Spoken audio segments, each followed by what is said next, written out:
What's going on, everybody? Haxa here with another episode of Skul the Hero Slayer. And today I'd really honestly like to do a runner quest because I've been missing out on the past couple days. I think for that reason, I'll start with something that is a runner quest. So with that said, let me have a look real quick and see if there's any other people who requested commons. Most of the runs are not commons, obviously. Both of the run requests I have for common skulls are the same person who I was like, maybe I will try to start as something else just to, I don't know, give someone else a chance to get shouted out.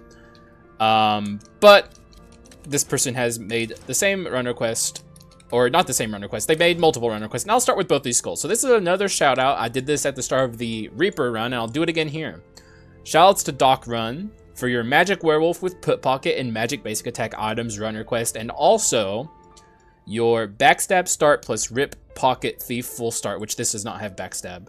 This has Rip Pocket, but we'll try and get both of them. Although I did say in my reply to your request that it is going to be really difficult to get both of those abilities on this guy, just because of the nature of rerolling abilities, how much it can cost, and how luck dependent it is, especially when you're asking for two very specific abilities, which also you requested on this one as well. You want a full Magic Werewolf, that might not happen, because the amount of rerolling I might have to do to get both of those is going to be enormous, but we'll still try and make it happen. And also I want to bring up with a werewolf, pretty much across the board, even if you're playing magic or physical, you want Hunt. Hunt is the reason that werewolf is werewolf. So we'll try and make it happen, but if I get Hunt as my second ability here, I'm probably going to go forward with that. Also, I'm still considering it.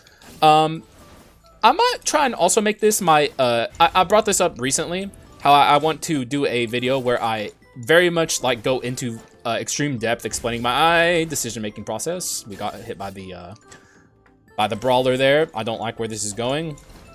This could be that run, because I know a lot of people are struggling with the Dark Mirror, and I'm at this point pretty seasoned at the Dark Mirror.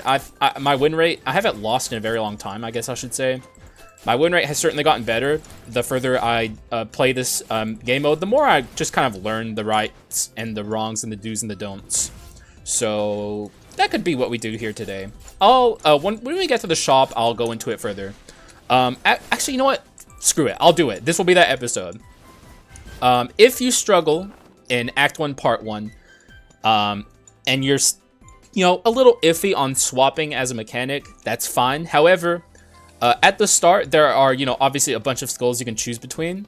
Some skulls, such as both of these two, actually, have very quick swaps that when you swap into them, have like a very quick animation that deals AoE damage.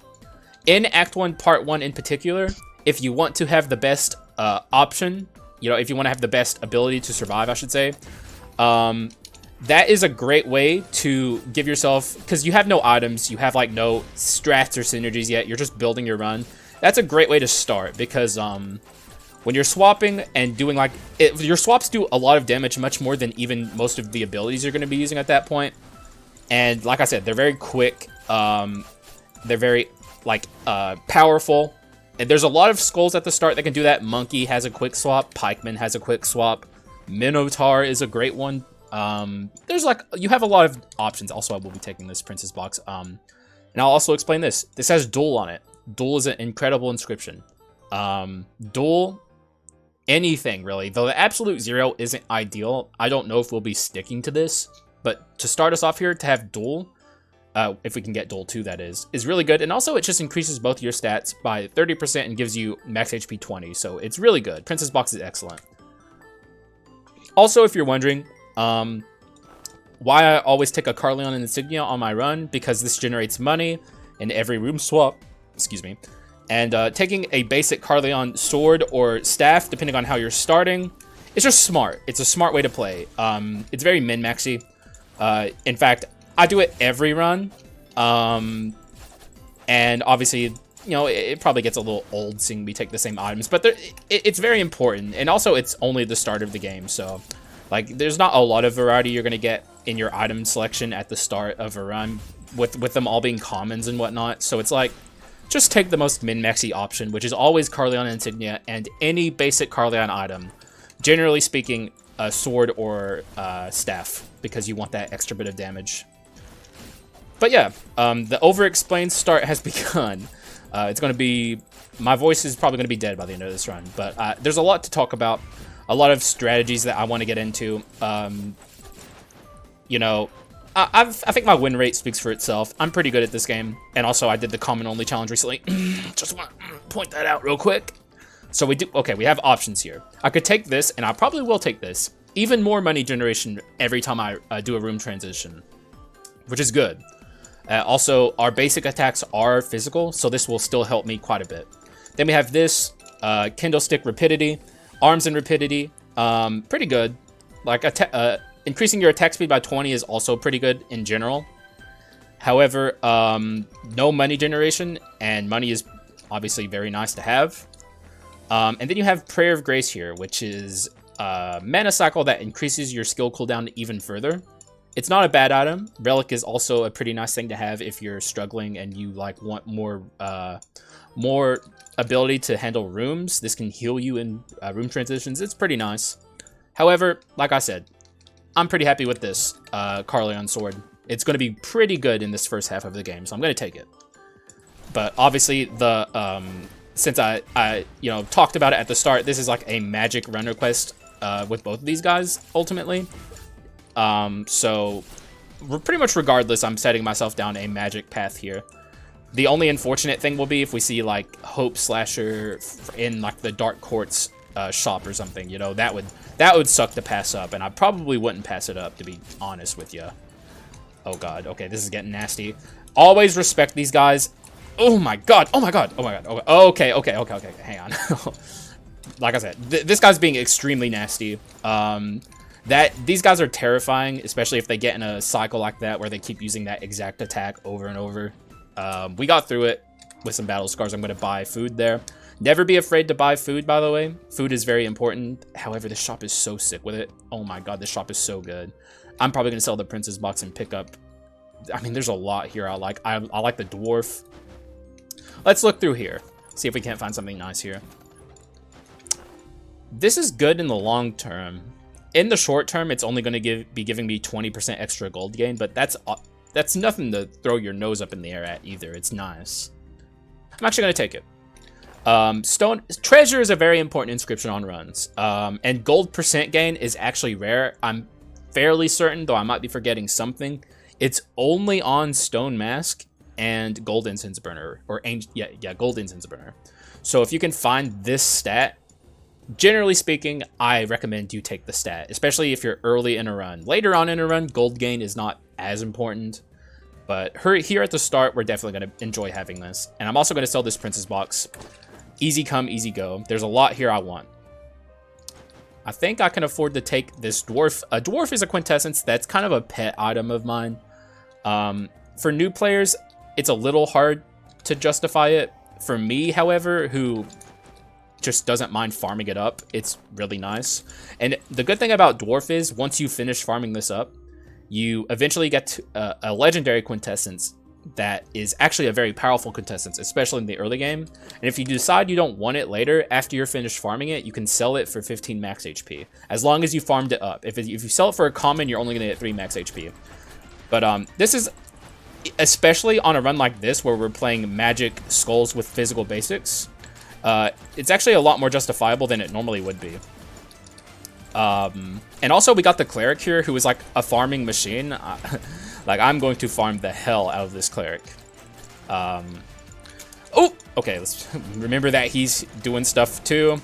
Also, never farm at the expense of your run, for the record. If I start losing this fight, I'm going to stop farming. But like, this is only for the brave of you who take the dwarf journey like I do. The Chad moves, okay? This is what Chad players do in Skul the Hero Slayer. So just remember that.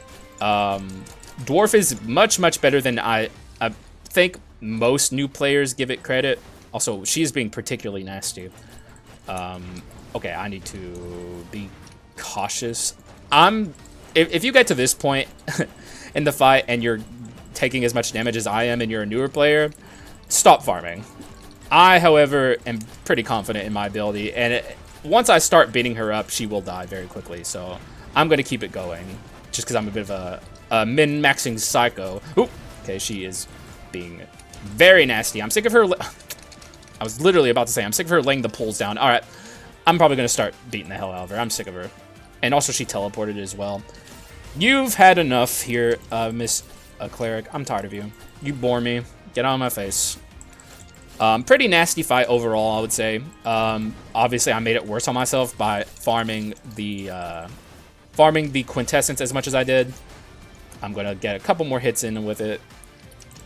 But I'm still going to beat the hell out of her. And she's dead. 119. Pretty good. We're well on our way here to getting this already right out the gate. However, pretty unfortunate amount of HP healing from these guys. Never forget, which I do sometimes as well, never forget to loot your corpses here. And yes, they are corpses. You killed her. She is dead. Her name was Pruan, which is that just does not roll off the tongue at all. But she's dead.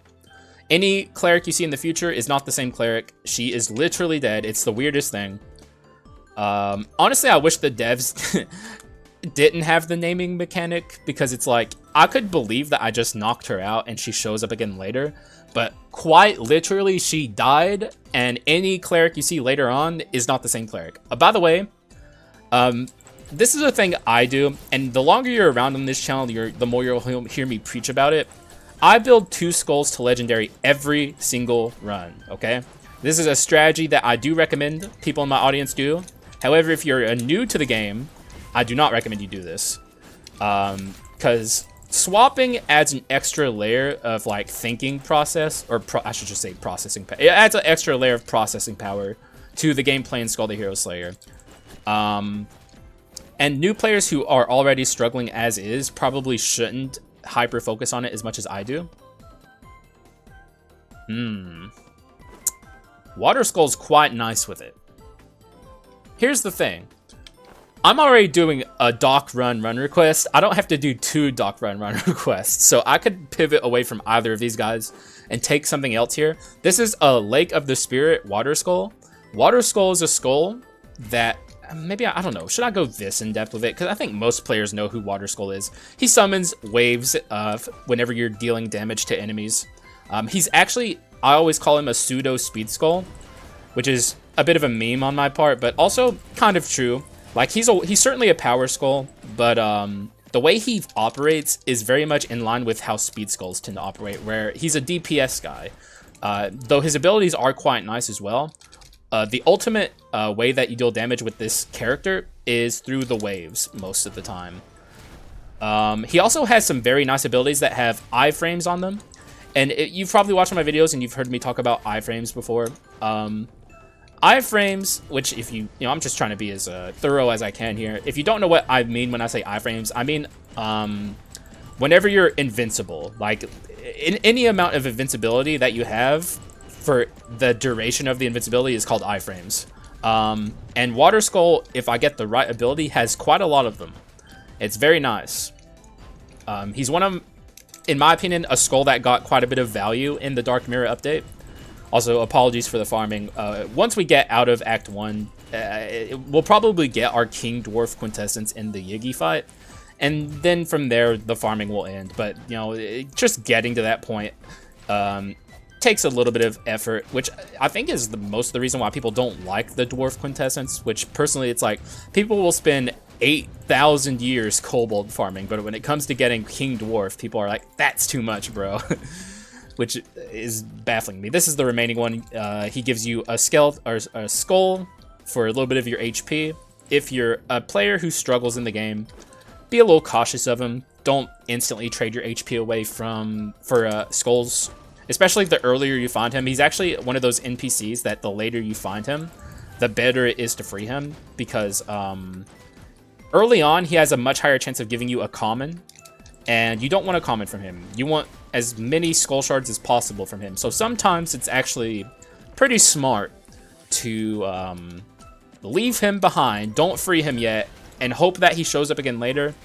in the run so you can get more resources from him, but I just decided screw it. I'm just going to free him just for convenience.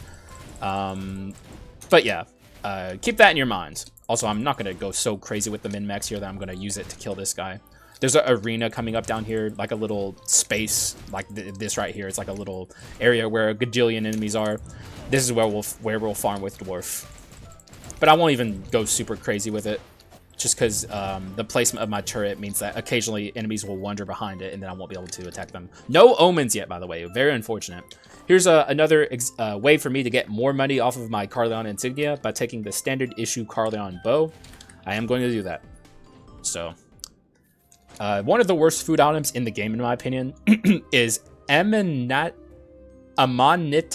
I don't know, guys. I don't know. 100 years with no space between 100 and years. It's excellent. But this item sucks. It restores 1% of your HP, and for one map, only one map, you get 1 damage taken every time you get hit. It's just, in my opinion, worthless. I hate it. Every time I see it, especially if I'm going into the Dark Hero fight, it makes me mad. Seeing it early is fine, though. I'm just going to pass on it. We're going to... Okay, our gold gain is off the chain. Look at this. Oh my lord. We also have the chance here to get treasure, which would be... Or treasure 4, I mean, which would be insane. I don't quite know what I'm looking for here. I guess I'll know it when I see it. That is a good item, but I am trying to go magic here, so let's pass on that. Could take this. We don't have artifact yet, though. Wow. That's... I think I'm spent. I got screwed. We'll take that. Screw it. Now we have courage.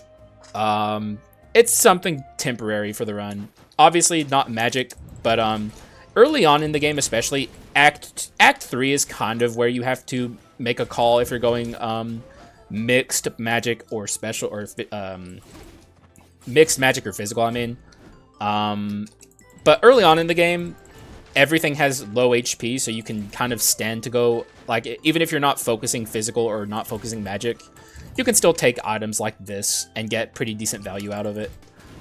By the way, look at our farming here. This is probably the most I don't know when the last time it is that I got Dwarf, not in Yiggy, but leaving Act 1. This might happen here. Very rare dub, you know, very rare. We're on a bit of an interesting run right now. I think we can even get it against this guy. Maybe. 291. Yeah, we're probably going to get it here. As long as I don't hit him. Okay, maybe not, actually. He's about to die. He has no HP. And I'm not going to farm these guys. Or actually, yes, I am. Actually, no, I'm not, because I can't push him around very easily. We'll get it in the next room, but we're going to have Dwarf before we even leave Act 1, which is very, very interesting. More than likely, I'm going to keep this Quint, honestly. There it is. All right, now we aren't farming anymore, guys. So apologies for the 11-minute Act 1, but it was all worth it because now we have Dwarf, which is going to obliterate everything in our path. A lot of new players might not even realize that you can get King Dwarf. I always see people whenever I... bring up King Dwarf, they're like, I didn't know that. I thought that was just like one of the worst quintessences in the game. Like, I didn't know it evolves and turns into a much better quint. But yep, it does. And it's one of the better quints in the game for new players, which is the funny thing, because it's hard for new players to farm it up. It takes a lot of time and... Oh. Wow. Well, we'll take him. We'll take a gambler. But we're going to keep the werewolf so I can do Doc Run's run request. But yeah, this is probably my 2 final skulls, honestly. Like, a gambler, when you see him, you take him. Like, obviously, like, come on. He's very, very fun to use. So yeah, we got our... Ooh, okay, that's a high roll. Instantly ran out the gate. Good sign. I forgot to upgrade my werewolf when we were leaving, when we were in the first half of, or like, finishing the adventurer fight, I mean. I don't know why I forgot. I think I was maybe over-explaining, which is, I guess, the thing we're doing on this run. But yeah, like, hopefully, new players get something out of this, over-explanation stuff. We'll especially get into some over-explaining when we get to, like, dark abilities and stuff, because, like, that's, like, going to be the stuff where most new players are struggling, like, to figure out which dark abilities they should and shouldn't be taking. The funny thing is about us spending so long farming our Dwarf, by the way, is Dwarf is a terrible quintessence against Yiggy phase 2. It literally can't hit him, so, like, as good as it is that we farmed this Dwarf, especially moving into Act 2, against Yiggy, it's not going to be doing much of anything for me in this part of the fight, which is just not great. Okay, that's great. That's going to shorten the fight. Give me all the high rolls possible, please. You know, I don't want to spend too much time fighting Yiggy here. He bores me. Let's drop another Dwarf there. It'd be nice if I could kill him before he ults. I shouldn't have said anything, because here comes the ult. Just respect it a little bit. Probably go out into Werewolf here, just so I can move around a lot faster. We definitely want to place a Dwarf there. It can actually hit him when he's down here like this. But, like, the moments where Dwarf can actually hit Yiggy are quite rare. Like, he is too high off the ground. And once he ditches the platforms, you're screwed. But as you saw, it was still an easy fight, Yiggy. I don't even know if he hit me there, honestly. Did he? I wasn't paying attention. Yiggy, you just kind of zone out until it's over. All right, we see... Oh, that's one half of Fulgent Dawn. I thought I saw the World Tree Seed, but I didn't. So this is a very easy pick for me. Even though we're going a more magic-focused run, if I can get Fulgent Dawn, that would make me very happy. So Fulgent to start us off, or a Solar Sword, I should say. None of the other stuff there was remotely worth considering, in my opinion. You know, just trash. So we're going to move on to the Dark Abilities segment. And I'll talk a bit here. Oh, okay. Okay. I was going to say I'll talk a bit here about my decision process, but here's a Melanophobia, one of the best curses you can get in the game. The earlier you see it, the better it is. We're literally leaving Act 1. This is the prime time to take this. It gives you enormous stat buffs. So we're going to pick this. This is Infectious Disease. Not a bad curse, for the record. Pretty good. Though it hurts you quite a bit in the short term. But you have to consider this. 30% of your max HP is not that much. 30% of, say, the Dark Hero's max HP, with his enormous max HP, is a ton of HP he has less. However, I'm not interested in it. I don't care. I'm going to take one of my favorite dark abilities in the game. Put Pocket. You gotta trust me, y'all. There's a lot of people in the game sleeping on this, especially in rooms. If you're a player in the Dark Mirror who is struggling through rooms especially, this is your best friend. We're gonna instantly upgrade it to max. And see this here? It's already ticking down. This is a universal timer. What that means is, like, you can enter a room and it instantly is like starting, or you can enter a room and it's like 2 seconds from popping off. It deals quite a bit of damage, and also you can place it on like an entire room's worth of enemies, and once that 5-second timer is over with, all of the enemies at once take all of that damage. And also, we're about to find out if we get predation. We got Hunt, so I'm going to stick with this. Sorry to Doc Run, but you gotta trust me. This is for the best. Hunt, regardless of whether you're on a magic run or a physical run, this is how you. This is the right way to play the werewolf. It's like the reason that werewolf is as good as he is. This is a pretty nasty segment here. Always, always, always be aware of these Gatling Gunner guys. If you get caught between them, like if you get caught by a Gatling Gunner and let him start wailing on you, none of these shots have any cooldown in between the damage. Like, there's no like iframes that you get while being damaged by these guys. So if they start shooting you, every bullet is going to deal damage to you. You can instantly lose your life and die. So always be aware of that. It's very, very dangerous. One of the most dangerous enemies in the entire game, in my opinion. Just have utmost respect. Never, ever take them lightly. Also, we're giga high rolling at this point. Things are going very well for me. Except for these annoying big enemies appearing on these trampolines. It's so hard to deal with them when they're like that. So yeah, Put Pocket if you have any amount of AoE, you can place it on 1,000,000 enemies at once and then instantly reap the value of all of those bombs exploding at once. It can deal with entire rooms on its own for you, and it's good the whole way through the game, but especially in Act 2 and Act 3 in the mid-game, this is like one of the best dark abilities you can get. So just trust me, if you're a struggling player in rooms, take it. Also, we are... Oh my gosh! Okay, hang on. I gotta put my serious mode on here for a moment. Why did that miss? Oh my gosh. Okay. Please kill him. He's not taking any damage. Okay, I gotta keep my eyes and ears open for the next tornado. Alright, this is very dangerous. We're in the danger zone. This is bad. This is definitely not what I wanted to be happening. I might have to turn off my over-explaining things for a moment because, also, as you saw, the Put Pocket took that guy out for me without me having to even be close to him, which at this moment in the run right now, I'm very thrilled with. So thank you, Put Pocket. I'm also going to let Dwarf do some work here.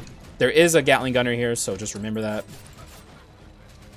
It's like, we're going to put our Gatling gun against your Gatling gun and see how you feel. We got no HP orbs in this room, so we're continuing this extremely dangerous run. We have so much money, I could take a item room here and see if I can maybe get an Omen. Though right now, Omens are like the last thing on my mind. Currently, I just want to live. And Omens are a quick way to not live. They're like the fastest way to throw your run. So, actually, we should talk a little bit about Omens. There are some Omens in this game that are very, very worth your while. But especially if you're a struggling player who is like dying a lot, do not take Omens. Overwhelmingly, Omens are mixed for a run. Some Omens are great for a run, but even like especially if you're struggling to get through the Dark Mirror, do not take Omens. But just understand that Omens are very detrimental for a run. The downsides of taking Omens are massive. Okay, we are offered very interesting items here. But just to finish my thoughts about Omens, be very cautious of them. Do not take them automatically. I know they're fun to use, but they can be disastrous for a run. Anyways, we have very interesting items here. I'm offered a path. I could take an arson path, or I could take the Raven's Monarch Feather, which is a very, very, very good swap item. And y'all know me, I love to swap. This would certainly push my run in a very interesting direction. Not in the direction that the person who did the run request wants me to go. They want me to take basic attack items, which Cursed Live Embers can push me in that direction. I'm actually considering taking the Cursed Live Embers because I haven't gotten to do an arson run on this channel yet, and this would be very interesting. However, in my opinion, the strongest thing here is Raven's Monarch Feather. It's a really good item. If you're not a person who swaps a lot, you're not going to get value out of this. But if you get this item, swap with it, because you will not regret it. However, I'm going to take the Cursed Live Embers for the memes, for the fun. And also, never be afraid to spend your money on food. We obviously have a ton of it, so we're not afraid to spend any of this on food. Food is very important in shops. Also, this little special segment here, you can get a lot of value out of this as well. I am actually going to take this conquest token because I'm a little worried about my max health currently. But I should be spending most of my money trying to look for the lunar ring, which is the other half of Fulgent Dawn. If we can find that, I would be very happy. And also arson items as well. This is also quite a good item. Invisible Knife on crit-based runs, which we could technically make a crit-based run out of this with the Alpha Werewolf. But I'm very focused on my mission to find lunar ring or arson stuff. There's arson stuff. We're going to take this. And it's at this stage in the game where I'm going to pivot away from my Carleon items. There's always a point in a run where you should do it. This would be that point. So let's start getting rid of some of this stuff. Hopefully we can find some more arson. There is this. Ooh. Oh, that's a really, really, really good Princess box. This is like, since we're going the arson path now, this is like keep to the end of the run tier stuff. We're definitely taking this, and we're probably going to keep it for the entire run. I will get rid of my...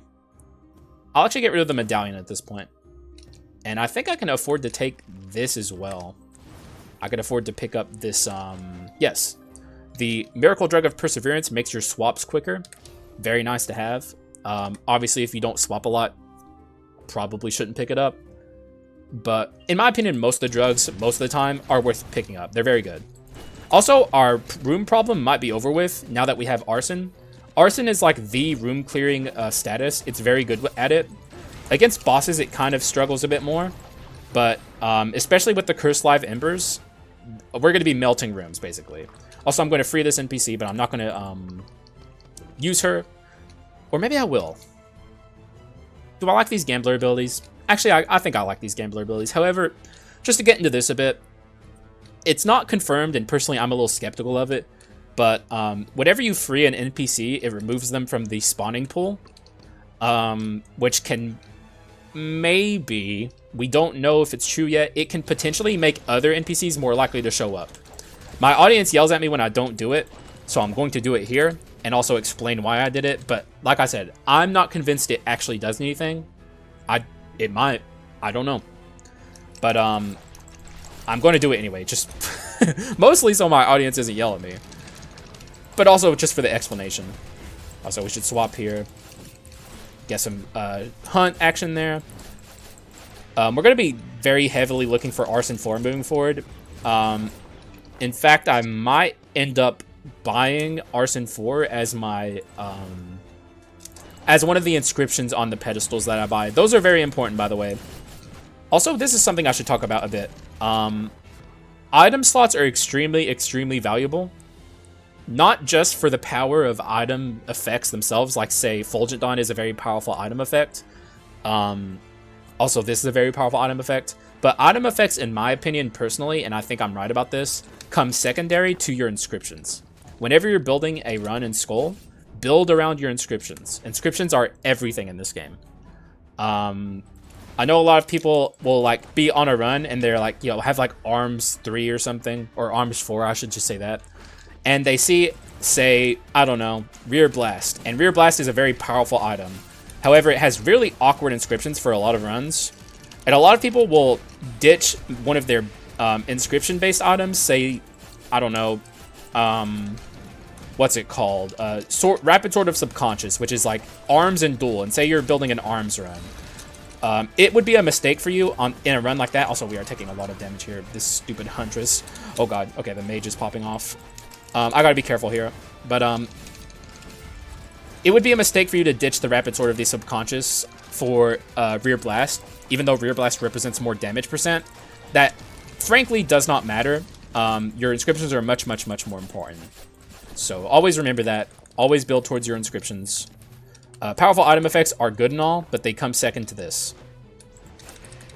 Alright, so got a decent amount of HP pots there. I'm not as worried about my HP as I was a second ago, but still, we got to worry a little bit. I'm actually considering taking this Hunter's Boots, maybe getting rid of this or this, probably this, just so we have a bit more room presence. Although Arson is, actually, yeah, Arson's more than enough. Ooh, okay, Inner Flame. This is an insane item. One of my favorite items if you're building Arson. And I am, so of course I'm going to take it.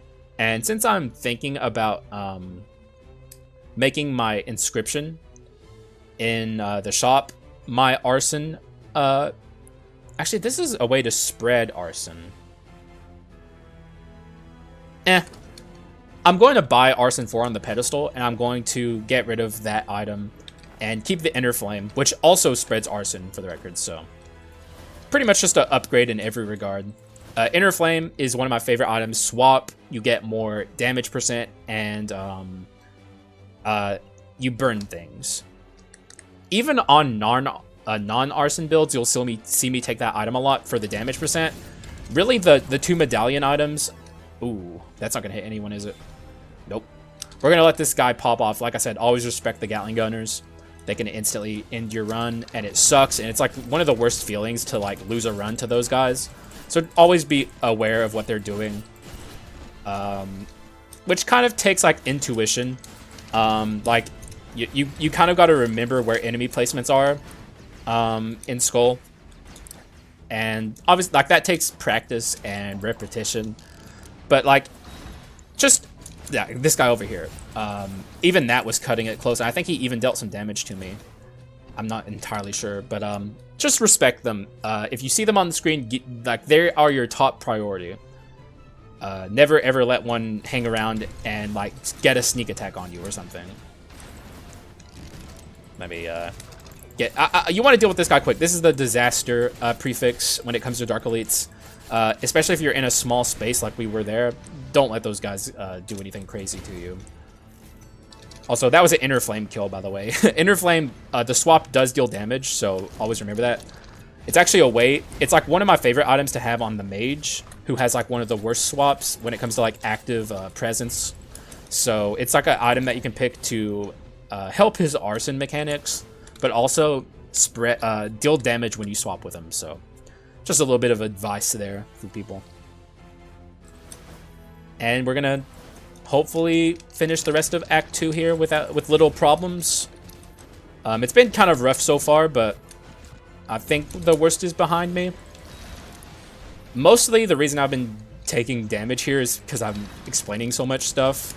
But, you know, that's the whole premise behind this run, so hopefully people are learning some things about my thought process. Alright, hopefully we can get our guide to legendary here. Also, I see a lot of stuff in this shop I want. Where's arson? There it is. Also going to buy this. Like I said, never be afraid to buy food. The rest of the money goes to looking for probably lunar ring. Like I want to get my fulgent.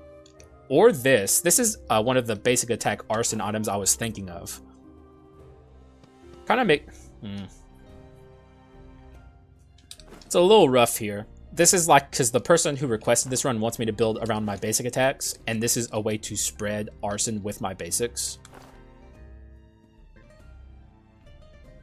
Kind of makes me want to get rid of this, but that's a lot of damage percent to get off the table. We could always, even though I literally just bought it, good lord, buy this drug too. One more refresh there. I'm not going to buy this. I'm going to sell, I guess, get rid of my arson here and buy another thing here. We need artifact, actually, don't we?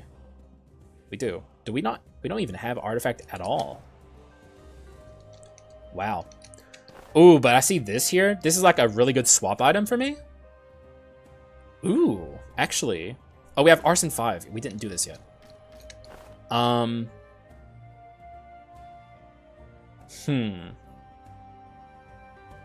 Wisdom's probably my best purchase as of now. Or heirloom. But we need damage, so I'm going to buy wisdom. Then I'll probably, yeah, I'll have to sell something here. It's about time we said goodbye to one of these. We're going to be getting more money from this, so I'm going to... Actually, we have been getting more money from this. Oh, actually, no, let's sell this. Let's sell this. Thank God I remembered that we had that lingering down there. And now we have Mutant, and we have Witch's Brew, which if you're doing a basic attack focused run, this is your best friend. Especially if you have Mutant going, you have almost constant... oh, okay. Respect. Brawl. Who has it? Oh, it's you. Alright, I despise Brawl, so I'm going to quickly deal with that. But Witch's Brew gives you, like, constant attack speed boosts, which is very nice. I'm quite happy to have it. Okay, they're dead. How did they die? I guess to the beam from my King Dwarf? That's all I can think of. We're going to have to see how the Lyiana sisters go. I'm a little worried about them. However, we did get enough bone shards to upgrade my werewolf to legendary, which means both of our skulls are already legendary thanks to the natural legendary we picked up. So it's a lot of time and dedication we're going to be able to put towards building a nice Arachna scaling run. And more than likely, I'm going to first stack my damage percent, because even though this is meant to be a basic attack focused run, I'm very worried about my damage currently. Whenever you're doing status builds, that's always an issue you're going to struggle with. Also, we already have 7 oh, we have melanophobia too, right? Kind of makes it a little easier on me. I just realized I haven't taken a single drink of my tea yet, just because I've been talking so much. Also, my throat is already starting to hurt, so... Alright, the Lyiana sisters are one of the nastiest fights in the entire game. At high dark mirror. These two will wreck your world. Respect them. They're awful to the point of where you'll hear me complain about it pretty much every video. I despise this fight currently. I don't think it's fun. I think they're too overtuned. So if I go into a little bit of serious time and stop explaining things as much in this fight, it's because I'm trying to not die. I'm going to also just, like I said, respect the hell out of them. Give them all of the space in the world whenever I'm worried about something they're about to do. We might kill her here. Nope. But she's going to die during this segment. So we're going to have to fight a full HP second phase. When it comes to Dark Mirror 10 especially, you have to literally get the second sister's HP to near death, or she will fully revive at full. When I say near death, like, it's quite literally near death. Like, I'm not even exaggerating at all. She has to be literally, like, just like a shambling mess before she gets, you know, any amount of HP lost at the start of her second phase. Also, this can be an undodgeable attack. It is dodgeable, but I screwed up there. We had to be on this end of the battlefield to dodge that. Always be careful of those attacks. You can get juggled in between two beams here, and it can destroy your HP. So far, this is going pretty well, though I don't want to say anything just yet. We also have another chance here to get an undodgeable attack pattern. It is undodgeable. It tricked me until the very last slash to make me think it was going to be dodgeable, but it turned out it wasn't. I think we're good here, though. I think we're out. With a little bit of extra damage on top, because the game just couldn't help itself. That went about as well as any Lyiana fight could, but like I said, always, always, always respect the Lyiana sisters at high Dark Mirror. They will destroy you. And they pretty much destroyed me there too. Like, we didn't get out of that without a ton of damage being dealt to me. All of these items are terrible. None of this is good. The Veiled Mask is not good for this build. It's the only item here that's, like, interesting. So I think I'm just going to break a Quintessence. Remember, Quintessences scale with their rarity, with how much max HP they give you. Both of these are rares. This is a unique. So always break the highest rarity Quint. And read them and check them, because I know not everyone has the Quints memorized like I do, so you might not know what rarity you're dealing with there. But just keep that in your mind. Ancient Curse is a hilarious curse that I've been really wanting to try on, on a King Dwarf run too. Like, I don't think I'm going to take this, though, because it makes me significantly weaker in pretty much every regard. But I'm kind of sad to pass on this. I'm not gonna lie. Dude, I want this. I'm seriously considering taking this. Because we have the King Dwarf, which is like the quintessence to use this with. It has constant uptime. I'm taking it. Because the thing is also, it doesn't weaken magic damage. Or item damage, I mean. Your items still do a lot of damage. And we do have item damage here with arson. So if there's any time to take this item, this curse, and test it out, it's right here, right now. And if I don't like it, I'll sell it later. But like, even though I'm kind of straying from the run request of what this person asked for, I hope you understand what I'm going for here, because this is very, very interesting. Ancient Curse King Dwarf. I'm in to at least try it. I don't know if it's good. It's probably not good, but I'm still in it. Yo, I'm sold. Let's do it.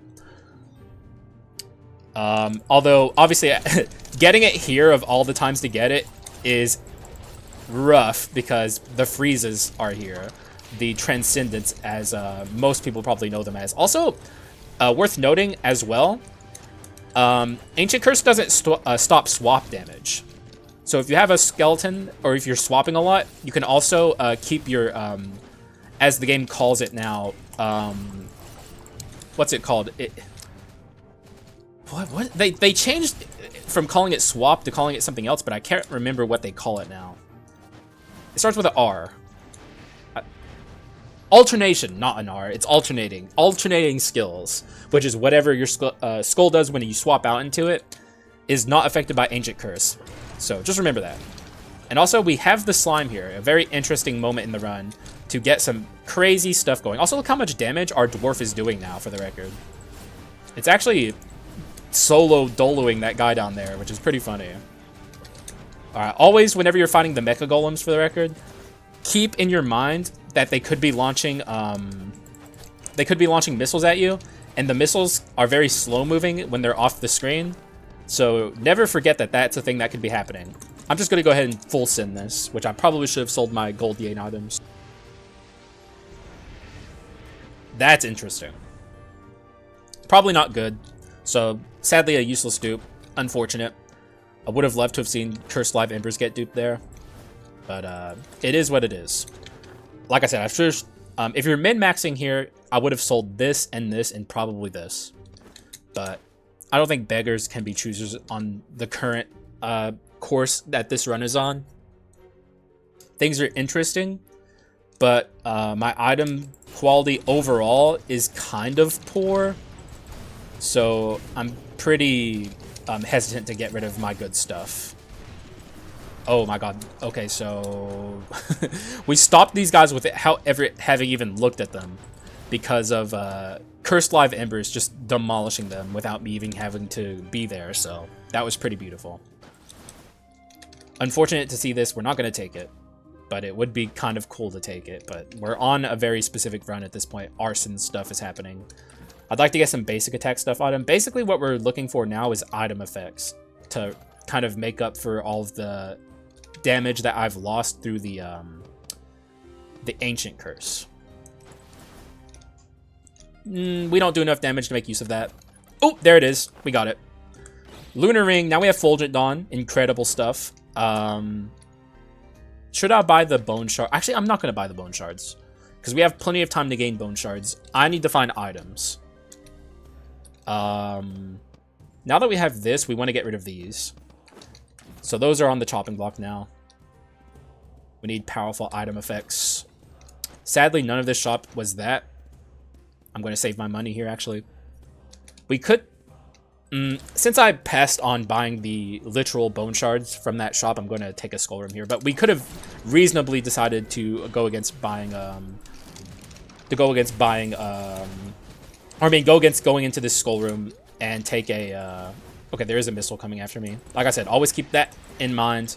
Also, don't be bad like me. Read the prefixes of the Dark Elite you're fighting. I had no idea that was Tornado, and I almost got. Thankfully, I saw it at the last second. Also, he's too short. That's so whack. Oh my god, he's too short for that too. I hate this Dark Elite. It's like one of my least favorite Dark Elites in the whole game. What else is still out there? Oh, you, okay. We actually took a bit of damage there. I'm not super happy about that. Also, I think I forgot to buy food, which means we're a little scared here of our current max HP, although this will help a ton. Thank you. How do I feel about Ancient Curse so far? I don't know. I certainly feel the weight of the minus damage on my everything except my items, my swaps, and my quintessence, which has extra damage, but I'm going to have to see how it performs against the adventurers before I really get a feel of how Ancient Curse is working on this run. Like I said, if I don't like it, I'll just sell it. Make sure I have a ton of money leaving Act 3. Just in case. It was certainly worth testing, though. Alright, let's see how it goes against these guys. Also, remember to swap, because like I said, it doesn't ruin your alternating skill damage. So, swapping a lot can be quite nice. It's doing a lot to the hunter over here. That beam destroyed her. Beautiful stuff. Although she's probably going to get to ult because I cannot hit her with this. Okay, no, we got her. We got her. Alright, you... Okay, no, we didn't. He didn't ult either. Okay, so far so good. This was a very clean adventurers. Like, honestly, I don't know. Maybe Ancient Curse is good. And that was, like, even a very unideal assortment of adventurers as well. Anytime that, like, the mage was just bad for me because my King Dwarf can't hit her. Once again, or I could break this and get more Arachna scale. Actually, yes, I will do that. I was about to say I'll take max HP, but ultimately, I think that was the right call. Alright, so when it comes to Arachna scaling, depending on how new you are, and if you're struggling, max max HP can be a very high priority for you, especially because it heals you. Like, as you add into this shrine, if you're minus HP, you heal 20 every time you use this. However, I feel fine at this max HP total moving into the next half of the game. So I'm going to choose between this, which is attack speed and skill cooldown, or this, which is just raw damage. And I'm going to choose raw damage. It scales both of your stats. So regardless if you're magic or physical, this is an excellent shrine to invest into. And we are overall pretty low damage because we do not have collection desire. So it's certainly worth my time to do that. We're going to take skull rooms though, because like I said, moving forward for the rest of the run, Arachna Shrine is like very high priority for me. And I haven't talked about these guys yet. These guys summon like a very scary enemy if you let them finish their animation. The ultimate golem is not a guy you want to go up against if you can avoid it. So always prioritize the guys who are like summoning whenever you enter a room and they're there. And also, this is kind of nasty. I took a lot of damage in there. Not good. And also, like, my dwarf is not super good at fighting this enemy. But thankfully, it wasn't a problem. But we are low on our HP, which I don't like. So I'm a little scared moving through the rest of this. I'm going to maybe get less explanatory, because I just don't want to die. Imagine that. Okay, let me... Okay, he's caught in that beam. That's good. Once again, your alternating damage is normal. It's not affected by the ancient curse. Why are these guys summoning? Hello? Wait, what was that noise? What happened there? Oh no! What? What? Okay, I think the Curse Live Embers is kind of screwing me a little bit. It's activating enemies off screen and making them like instantly leap into attacking me, which is kind of hurting me a little bit. Okay, we did get our first Omen. However, that Omen is not good. It's actually, in my opinion, one of the worst Omens. So I'm not even interested in it. However, if you're wondering, when it comes to whenever you leave a room, anything that's on the ground that is breakable automatically breaks.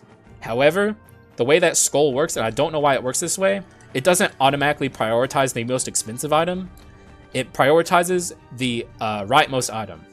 And as you can see here, 738, 738, 738, 983. So always check your items, because you want to get the most money. If your most expensive item is not the rightmost item, break it manually. It's just like the thing you have to do until the devs make it better, which hopefully they will. It should 100% auto break the most expensive item. And I don't know why it doesn't. Okay, these guys are just dying off screen thanks to Fulgent Dawn. Okay, this is awful. I hate this prefix. It's just the worst. However, I think I can get him pretty easily with my King Dwarf. He's about to fall though, yeah. That's annoying. And he's also, as you can see, completely taking up all the space here. Oh my god, I didn't realize I was this low. What's happening to me? Why am I so low? Okay, I'm actually very nervous. There's a Frieza here. For some reason, I thought this was an ultimate golem, but it's not. Okay, we want to kill this guy very quickly. Oh my god, I'm so lucky I'm not dead. Oh my god, guys, I'm so lucky I'm not dead. Okay. We're alive. We kept our reassembly, which is very important for the record. So we're going to instantly buy max HP, or just HP here.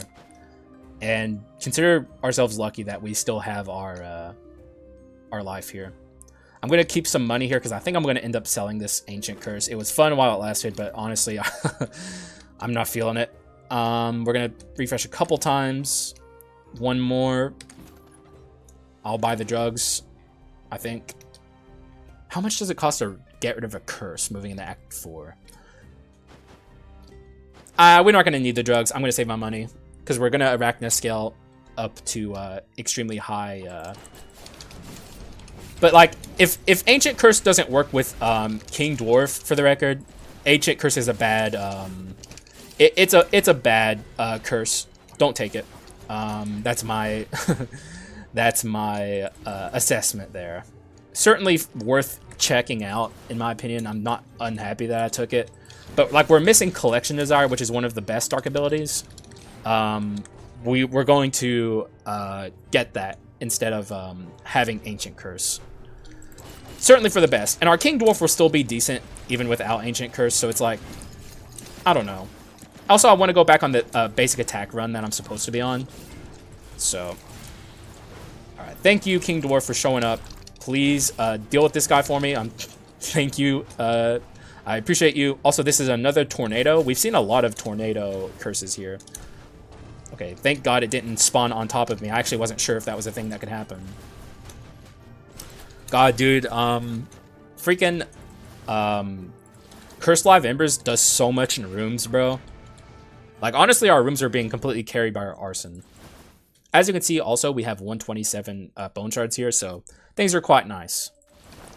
Moving into Chimera. Chimera is not nearly as bad as the Lyiana sisters. In fact, she's not really all that bad at all. You just have to understand when and where to dodge. I would say she's one of the bosses that requires the most respect from you. She can be pretty nasty if you don't know what to do and how to dodge against her, because she sets like the old way to fight the Chimera was to stand at her feet and just kind of like wail on her. But now she has a move that places like a big poison pool at the base of her feet. And if you don't respect that, like there it is right there. If you don't respect that and dodge out the way, you will take a ton of damage. So just remember that. She can be pretty nasty, but I know what I'm doing against her. I don't think she's as bad as Lyiana sisters. So if we're talking like bosses to respect, you should respect the Chimera, but like the Act 3 boss is way less hard than the Act 2 boss, in my opinion. And I think most people would agree with me. Let's get out the way. See if we can't Fulgent Dawn her down. She's about to die. This will probably kill her. And she's dead. So, like I said, a lot easier than Lyiana sisters.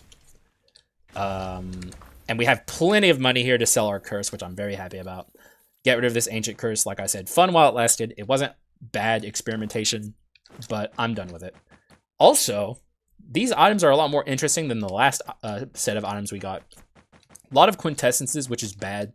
However, we see Light Spirit Lu here. Light Spirit Lu is really, really good with Go-Getter, even if you're not on a Fairy Tail run. In my opinion, it's very worth your while to just take Light Spirit Lu. And since we have Wisdom, we have like Wisdom 2 here, but we are still holding on to the basic Carleon staff, and Light Spirit Lu has Wisdom, it's very worth my while to drop this and just take Light Spirit Lu. And with Go-Getter, he's going to be dealing a ton of damage. So, not a bad pickup at all. And say goodbye to Ancient Curse. I'm done with it. None of these are good. Time Limited Life is... I've seen people do cool stuff with it, but in my opinion, it's very niche. Life Change is a life-changingly bad curse. It will send you to ruin very quickly if you're not careful. So, pass. And as far as these dark abilities go, I'm going to finish out Go-Getter. And the best dark ability in the game, pretty much, like, bar none, I don't think anyone would even slightly disagree with this, Collection Desire. Instantly, we gained 25, 50, 75, we get 125 damage percent. For free. All it takes is one dark ability slot, and we got it. However, we're also getting to a point where Put Pocket is not nearly as valuable as it was in the mid and early game. So we actually can afford to maybe swap this out for something else.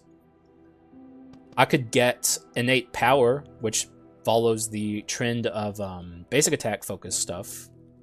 Although they did want me to do basic attack focused items. However, I don't know. It seems fun. We could also take Weakness Exposure, which is pretty decent as well.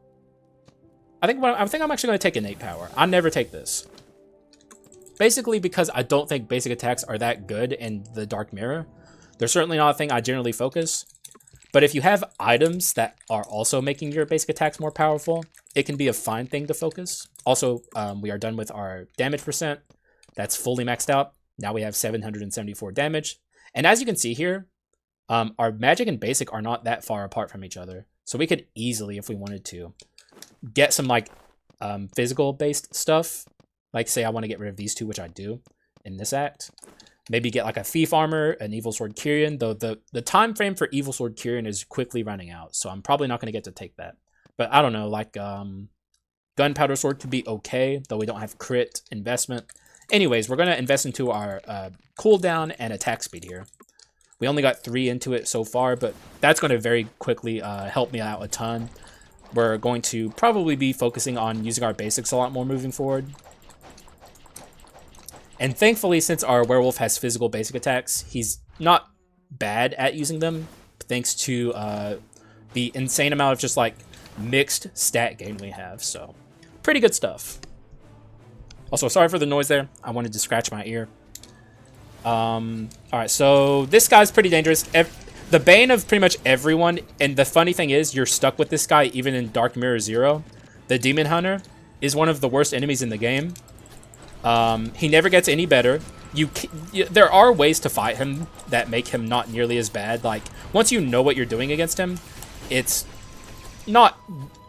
he's not impossible to deal with, but he is always hard. He has a very complicated movement pattern as well. So, like pretty much, the Demon Hunter never gets any easier, no matter how much you play. The best way to deal with a Demon Hunter is just kill him as quickly as possible, basically. Don't let him do anything. Always be wary of his trap. Also, here's another terrifying enemy. The Executioner. Also always horrific. He has a ton of HP, which is pretty much why he's as bad as he is. Another thing I can talk about in this room. See this guy over here? Well, you saw him. He got obliterated by Fulgent Dawn. If you know for a fact that one of those guys is in a room with you, try and prioritize killing him, because he's going to launch meteors from the sky at you over and over and over, and pretty much never let up. So it's always like a pretty high priority to deal with that guy when he's in a room with you, so you can just quickly get him out of the way and focus on all the other stuff happening around you. Sadly, no Omen there. I'm kind of Omen hunting pretty hard at this point, but we're not getting lucky, unfortunately. It's sad. The only Omen we've seen so far is one that I wasn't interested in, so... Like I said, Omens they can be very bad, especially if you're struggling in the game. If you're even a slightly experienced player, there are some Omens that you could take that are very good, such as the Mutant Omen, which is just insane. The Sun and Moon Omens, once you get them combined, are pretty nice as well. Stuff like that. Like, if you're struggling in the game, just ignore Omens. But if you know what you're doing, there are certain Omens that are nice. And if you're just trying to challenge yourself a bit, just take Omens, because they do make the run harder most of the time. There's not a lot of times where taking an Omen objectively increases your odds of winning. In fact, I would say overall they make it worse for you. Anyway, I'm going to take this now. We saw this earlier and I mentioned it back then, but now I'm actually very interested in this item, and I'm also very interested in this item as well. We finally get Artifact 2. This is one of my favorite artifact items in the game, because it has 2 really good inscriptions on it. However, we aren't going to have Antique 2, which is a little unfortunate. But still, I'm going to take this. It also gives you a ton of damage, and it decreases swap cooldown, but this part doesn't matter. For each kill, not even worth considering. The 55% damage percent is worth considering, and also the Antique. Oh, speaking of inscriptions that are very good for new players, Antique is one of your best friends. If you're struggling, do not be afraid to build all the way up to Antique 4. All of my early Dark Mirror runs were Antique 4 runs. Antique 4, max scaling your HP, juggling quintessences to get the most amount of max HP whenever possible. It's a great way to win. I'm sorry I brought this up so late in the run. I hope most people are still listening who this is relevant to. But yes, do that. It's very worth your while. Trust me. Antique 4 is excellent. Also, as you saw there, I bought Misfortune. Because we did just pick up the Invisible Knife, which is one of the best items in the game. Also, for the record, Quarantine... Actually, someone in the Discord server, I forget your name, but you know, if you watch my videos, you know who you are, literally said to me, I hope you get a Quarantine Demon Hunter in your next run. So, shout-outs. Thank you for cursing me. There it was. It just did a ton of damage to me. My run is actually now in jeopardy thanks to that, so yay. I'm so happy that that happened to me. Thanks, man. But yeah, demon hunters are nasty. So are these guys. Act 4 is just a nightmare in general. And we're not even to the worst part. Act 4 Part 2 makes it worse. So it's like, as much as we are a little bit in trouble now, it's not even as bad as it's going to get. So just be ready for that. I don't want to lose this run, so I might go into a little bit of serious mode here. This would maybe be a good time to bring up Halfling, the Halfling NPC. There comes a time in every run where you should consider freeing her and getting her healing. Whenever, like, most of the time when you see her, it's when you don't need her. But there will be a time in every run where you do see her and you do need her. And if that's her, I'm going to free her. Just kind of play it by ear. It's not her, it's my least favorite NPC in the game, this guy. I'm going to free him, though, just because I don't want to see him again. Showing me this again. I don't think I can take it, so I'm going to pass. Yep. Yep. So basically that NPC is awful. He almost never gives you anything useful, but he's definitely one of those NPCs you don't want in your NPC pool of NPCs to see, because he'll show up quite a bit. Free him whenever you can. Like I said, he's the worst. A disaster demon hunter, also a nightmare. I'm going to do my... Wait, oh my god, I didn't even see you there. Okay, we might die here. Oh! Okay, I did. Okay, we died there. Okay, that's really bad. Well, now the run's in jeopardy. Pretty bad, actually. Because we haven't even gotten to the adventure yet. Which is, like, one of the big points in a run where you... it's sink or swim. And we don't even have that much HP. So here's the adventure, the Act 4 adventure. Scary fight. Like, especially now that we died. Maybe I should be careful about how much I over-explain. However, we did get the mage, who is, in my opinion, currently the easiest adventurer to fight. Which is funny, because she used to be the hardest. But things have changed. She has no HP. But unlike the ninja, she is very, very predictable. Like, you can follow her around the map very easily. And they also nerfed her quite a bit in the transition from 1.7 from 1.6 to 1.7, I mean. She no longer has, like, that fire that appears beneath her whenever she jumps in the air and slams down. So, yeah, she's quite literally, like, significantly easier than she used to be. Ooh! But she could still hurt you really badly, as we saw there. I think I'm going to have to use my...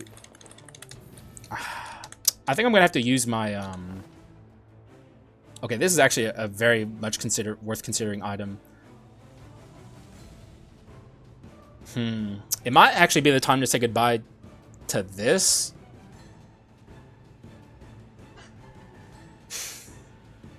This is quite a difficult decision to make.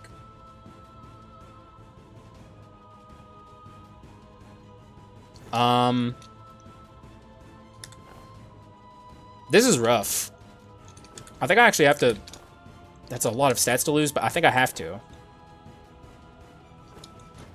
And like I said, I might have to commit my bone shards to healing here. In fact, I think I pretty much have to.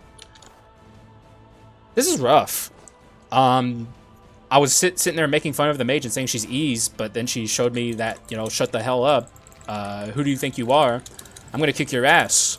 What she indeed did do, so... Yep, that's what I get. I'm already coping, by the way. The over-explaining is the reason I've lost this run, if it happens. That's why. You know, it has nothing to do with my skill. I'm the greatest who ever did it. But in reality, you know, I haven't lost yet, so don't count me out. Even though we did just take a ton of brawl damage for no reason. Executioner here. Nightmare. God, I'm taking so much damage! The run is definitely in trouble. This is really, really bad. Still have the halfling, though, so we have a little bit of hope in that regard. Like, we're not thrown out to the wolves just yet. Also, I'm thinking I'm going to end up selling innate power. We're not using our basics enough to justify this. Like, our basics are kind of... I don't know. It's all go-getter. Like, go-getter is, like, always my go-to dark ability, and I always end up relying on it, like, a ton. Okay, let's respect these guys as well. Okay, thank you, Arson, for doing your thing. This is bad. Oh! What's happening to me? Why? Like, every time I lurch forward, like if I'm like using Hunt or something, like he stays in place. I don't know what's happening. It's really weird. It's leading to a lot of confusion on my part. All right, let's try and deal with this. Oh, he's play armor. That's so bad. I gotta get out of here. Oh! Okay, play armor is like about the worst thing I could have faced here, honestly. Unironically, it's horrific. I think we're fine though. Okay, there's still a demon hunter for the record. Let's go up here and try and deal with him quickly. Didn't work. Although we might be fine. I'm gonna let him come to me. All right, fine. We got through it, and there's the shop, so we can actually heal here. How did you get over here? How did that guy get over there? But this is pretty scary. The run is, like I said, in jeopardy at this point. Things are rough, but I think we'll be fine. In terms of stuff to look for in this shop, I don't know what to look for. Like, I don't know how to improve this run further. Like I said, the time was running short for Forbidden Sword, and we're past that point. Like, we can't take it. Do we have Heritage? We don't. In that case, I'm actually going to take this. Get rid of that. Sell that. And keep some money on the way out. But I will buy this random box. And feel pretty bad about it. Although, I guess we could take arms, maybe? Arms and execute? That would be a way to get that. Though most of these items are contributing pretty heavily to my strategy, so I can't really sell anything. So, worthless random box. Most of the time, the random box is bad. I bought that just for fun. Do not take the random box. It's not good. So, just worth letting y'all know. This is one of the worst rooms in Act 4 Part 2, in my opinion. Always be cautious in here. This guy can deal a ton of damage to you because he's literally invincible. Literally all of those lightning bolts struck there, by the way. I just want to point that out. Oh my gosh. Okay, he's vulnerable now. So let's just get out of here. Also, keep in mind there is an executioner over here. He's dead. All right, I'm all of a sudden feeling a little bit better about our chances here. A bit of a rough go in Act 4, but Act 4 is always a rough go, so just remember that. There is no easy Act 4.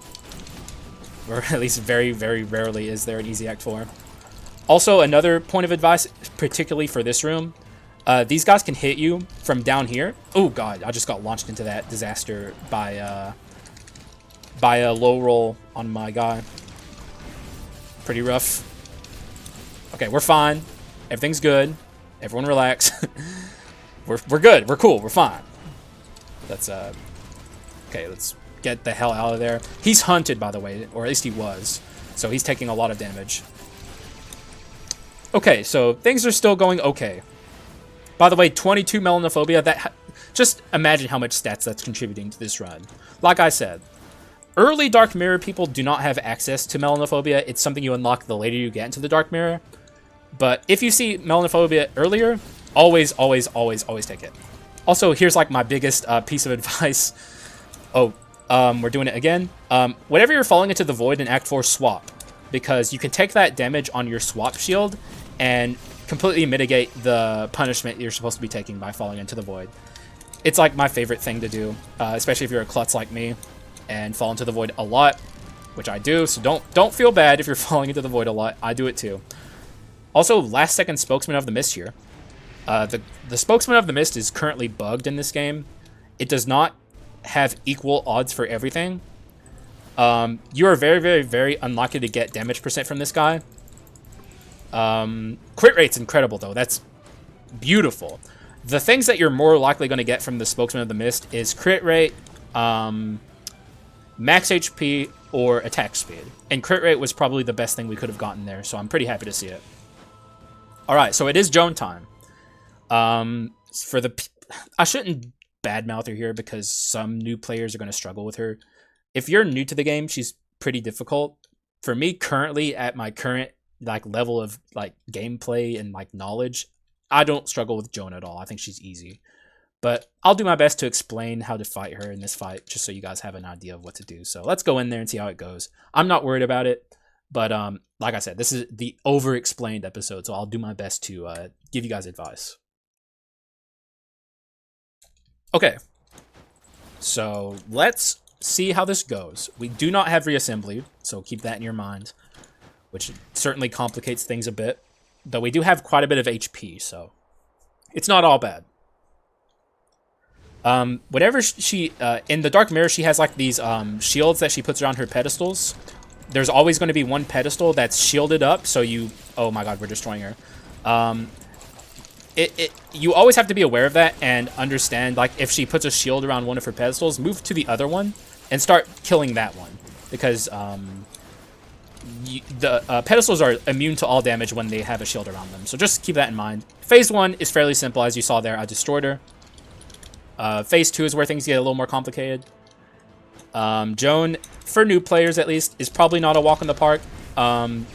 She can still get you... Oh my god. Oh my god, what is happening?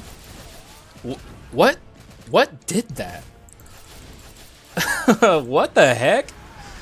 I don't know what caused that to happen there, guys. I'm not gonna... Was that Cursed Live Embers? Honestly, I'm a little confused myself. However, we demolished her. She just evaporated into a cloud of red mist right before our eyes. So, I don't know. I think that was Cursed Live Embers. All right. Well, that was a very easy Joan. As we see here, we have some options. A lot of y'all are probably saying take the Troll. Troll's not a bad quintessence. It's one of the best quintessences in the game. However, our crit rate's already pretty good thanks to the Spokesman of the Mist. I don't need Troll, so I'm not going to take it. What I'm looking at is Archbishop Scriptures, but it's a little hard to fit it on this run. I could get rid of Light Spirit Lu, which wouldn't even be the worst decision ever. As much as I like him, Cursed Live Embers is, or Archbishop Scriptures, I mean, is very good. It could allow me to shred the Dark Hero. And nothing else here is even slightly on my radar to get rid of. I do wish we didn't have to buy Wisdom in the shop, but like arson, arson, arson, arson, mana cycle, very important stuff. Artifact, we don't have artifact, but actually maybe this... Getting rid of Fulgent Dawn is like, that's a move. That's a thing. It's like, am I going to do it though? It actually kind of makes sense is the funny thing. Minus 80% is quite a bit to lose. But it's not building towards my... it's not building towards my collection desire at all. 850.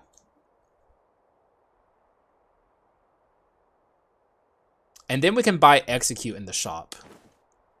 Though we actually don't have... Actually, I have less money than I thought. In that case, I think I'll break a legendary because we want our shop, our next shop, to be good.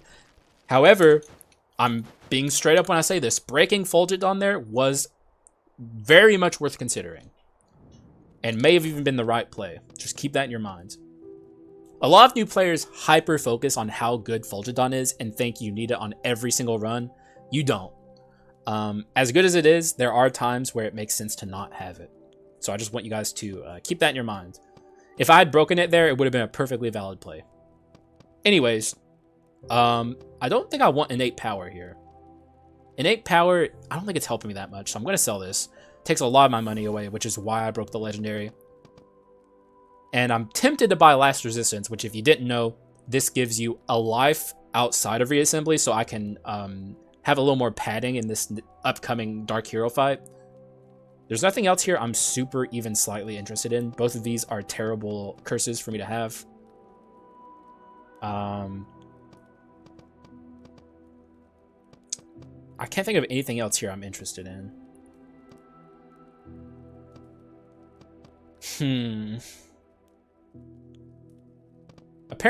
Predicted Pain might be good with a skull like Gambler who has like a lingering ability if I can get the cards to happen. But I'm not doing a ton of damage with skill damage. This is more of a go-getter run than anything. I could take Riftblade.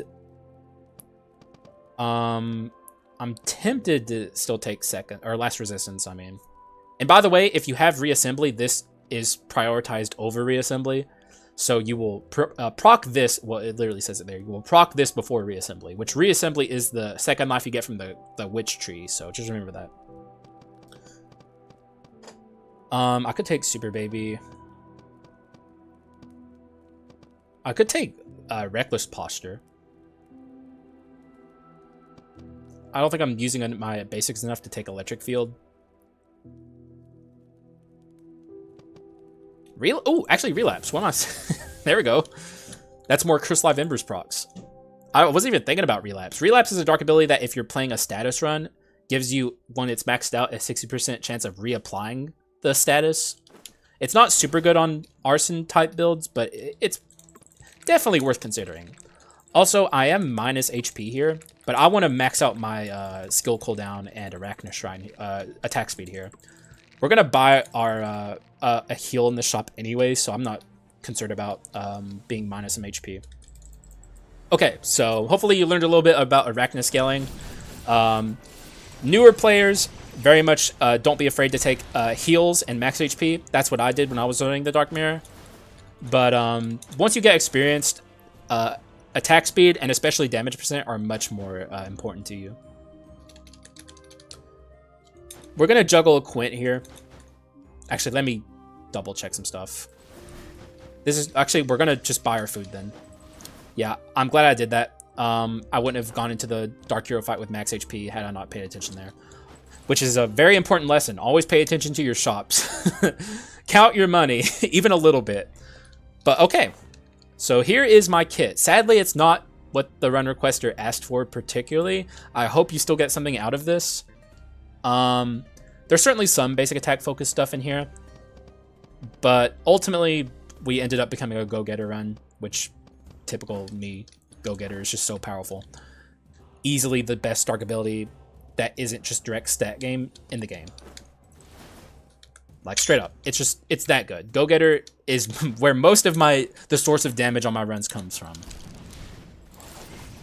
Be a little careful here. Another piece of advice I have for new players, never underestimate these guys. They will rock your world. They will destroy your run if you're not careful with them.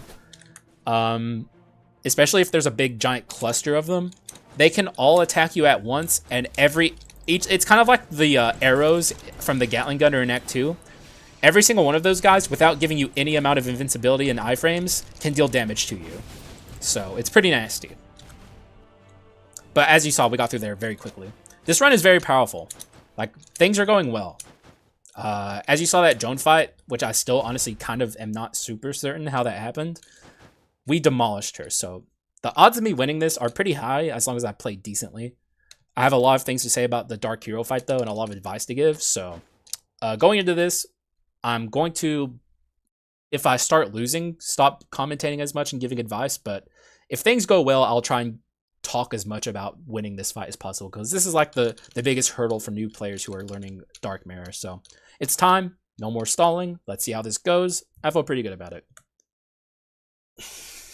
Okay, so phase 1 of the first hero, before he becomes the Dark Hero, you still cannot underestimate this guy. If you do badly in this fight, you're going to struggle a lot in the Dark Hero fight. So just remember that. Respect him. However, we are really destroying him. I want to give advice for this, but like he's just dying. Like, okay, let's kind of slow down a bit. I want to get the OSU segment. Okay, so this is the dodging segment here. The best way to dodge this is to run into the corner and time your dashes with the rhythm of the lightning. Don't try and actually dodge the lightning beams. It's a thing you can do. Also, try and never carry 2 tackle dashing skulls. They struggle a lot in that segment. The tackle dashing cooldown between tackle dashes is not long enough to dodge those attacks like that. So just remember that. That's one of the hardest parts about phase 1 hero, so be careful. But we didn't have a lot of time to talk about that because we instantly went into this, so. It's time for the Dark Hero himself, who I think I've become quite good at fighting as of late. I'm very confident in this fight, but you still have to respect him.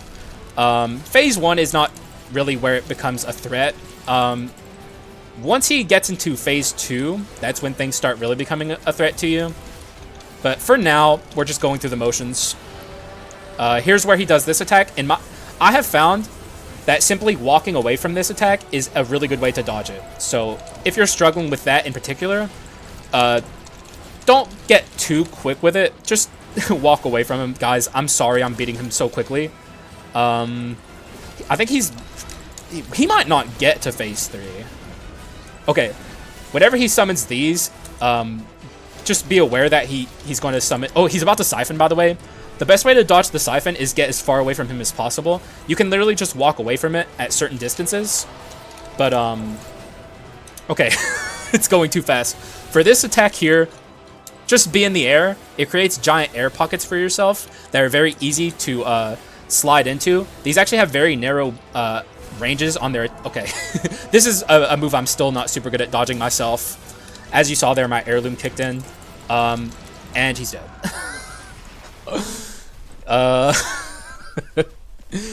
This run was too powerful for my own good. Okay. Okay, I got some stuff to explain. So we destroyed him way too quickly there. The run was too powerful. Just because typical hunt werewolf run is all I'll say. Anyways, so I'll try and get some of the basics about beating him out of the way here before I end the run. So in Phase 1, you're just kind of going through the motions. He's very telegraphed in that part of the fight. Just watch him. Always keep your eye on him. Like, you know, he'll be on the wall. Generally speaking, he does, whenever he's doing his, like, dash to the wall, and then he jumps at you stuff. Never be in the air when he's about to do one of his dashes, because if he hits a wall on the way to you, he will hit that wall and then jump down at you from that. So it gives him 2 chances to use the dash. So never jump when dodging his on-the-wall attacks. Always be on the ground. It gives him less time to hurt you. And like I said, when it comes to his, like, entering Phase 2, bunch of slashes are going across the screens type stuff, and you're being chased by them, just kind of walk away and then dash through them. Typically, a thing I do, especially if I have a skull that has, like, a big swap, say like a werewolf's here, where he lurches forward, whenever I'm going, like, you know, I'm running away from the slashes, and he kind of corners me, what I'll do is I'll dash, and then I'll swap into that lurch forward, and it gives you, like, a bunch of space to work with to not hit the beams on the screen. And typically, whenever he, like, finalizes it and brings all the slashes in at once, just find a nice big pocket of air. Those do not have big hitboxes. They're as narrow as they look. So just find a nice pocket of air, stand there, don't move, and you'll be fine. When it comes to Phase 2, I talked about it. The Siphon is easy to deal with as long as you have some distance from him. Certain skulls are terrible at that segment, like Mummy, for instance, who has, like, one of the worst movements and one of the worst movement overall in the game. So try and never be Mummy while you're dealing with that. However, if you have a tackle dashing power skull, tackle dashing power skulls are very, very capable of running away from that move. Just dash. They have, like, this big giant animation that sends them flying really far forward. Tackle dashers who or I should just say, tackle dashers have no problem at all dealing with that. If you have hunt werewolf, you can hunt and gain a lot of distance. Do stuff like that if you're struggling. I didn't need to do it. And say, like, little bone head toss, you can use that as well. Just anything to gain distance. And then Phase 2, if you're stuck in it for a while, can get pretty gnarly. But it's mostly the same as Phase 1. Phase 3 is where things become really dangerous. Obviously, there's the start of his attack where he sends all the slashes on the screen. I told y'all, just jump in the air when he's doing that, and it creates big pockets of air for you. You can even just do what I was doing and be at the wall here, stand there, and it's fairly easy to dodge. When he does, like, the all spikes attack, where, like, there's spikes over here, here, and here, there's really no easy way to dodge that. Generally speaking, I recommend you bring the slime quintessence or the succubus quintessence and save it for that moment and just hit him, and he won't be able to deal damage to you with it. If you don't have anything like that, you can have, say, a skull that has iframes, like Genie. His abilities give him a ton of iframes. Or the water skull I was talking about earlier. He has a dive attack where he goes under the ground and he's immune to all damage. Or even, say, the thief, who has the mist attack that plants like some mist that makes you immune to damage. Use something like that to avoid taking the damage there. And there's also a thing I did the other day on my clown run, which I was very proud of. If you have an ability or like an attack or something that gives you a little bit of in air, like just a little bit of air, like you can jump in the air, use your clown basic attack, and you'll launch upwards. Or say highlight, for instance. Anything that can get you up here away from it is another way to dodge damage. A little bit of cheese in that segment can help you a lot. And when you use your thing to, especially if you're just doing the clown basic attack, don't forget to dash after you're done with it, just to give you those extra iframes. It's a very hard attack to dodge, and it's very dangerous, but if you can dodge it, the ways to do it are narrow, but you can effectively dodge it. Also, Ninja, for instance, or Gargoyle, they have like upward dashes. You can use that as well. Just a few examples of how to do it. And then phase 3 is just kind of the final stretch. There's really no sound advice I have for that. Watch out for his grab moves. He telegraphs it pretty heavily, and it has an audio cue you can listen to avoid it. Just be careful. If you get grabbed, it's very dangerous. If you have Succubus or Slime, use your Quintessence after he grabs you, and then you take no damage. So stuff like that is ways to avoid it. But generally speaking, it's not super hard to avoid the grab. You just have to know when it's coming. Generally, this is a pretty good piece of advice. When he finishes his ultimate and goes into phase 3, he generally does like a wall dash move, and then he'll do something else. Like he'll do 2 things, and then on the 3rd attack he does, it's a grab. So when it comes to that, that's like pretty much constant. It very rarely ever doesn't do that. So just remember, 2 things and then a grab, and be ready for the grab. That's a good way to avoid it. And I think that's really all I have to say in terms of being the first hero. So let's finally end this. Apologies, guys. I really want to get King Dwarf in there. I think he's just going to be an apparition. He's not going to be fully in it. Oh, we got Mike Wazowski anyway. Okay, well. GG's. The run was too powerful. I really wanted to be able to explain during the fight some of the stuff I was actively dealing with, and I certainly did whenever it was happening. But it turns out my run was too good. I'm too good at this game. What can I say? I'm a god. I'm just kidding, by the way. Though my win rate has skyrocketed as of late. I think I've gotten the hang of the Dark Mirror. But I was too good for my own good. Melanophobia early was just too powerful. And then, go get her. Like I said, apologies to Doc Run, kind of. I tried to do my best to adhere to your run request. But that's the thing about Skul. You always go with the flow of RNG. We still kind of adhered to it, but we didn't have After Image or Mana Gauntlet, which were 2 items I would have loved to have had to really emphasize the basic attack aspect of the run. But this is attached to basic attacks, kind of. This is certainly attached to basic attacks. I guess that's kind of it, huh? But we also had this, which is attached to basic attacks as well, so technically the Dwarf counts. But hopefully you got something out of this. It was still an interesting, cool build. Arson was showing off how powerful it is, which I'm very happy about. And with all that said, I've been recording long enough. I got other things to do. A lot of explanation. Hopefully you learned something. Hopefully it was enlightening for new players, at least to some extent. And I hope you had fun most of all. So thank you guys for watching. I appreciate y'all. And I will see you again in the next one. Bye-bye.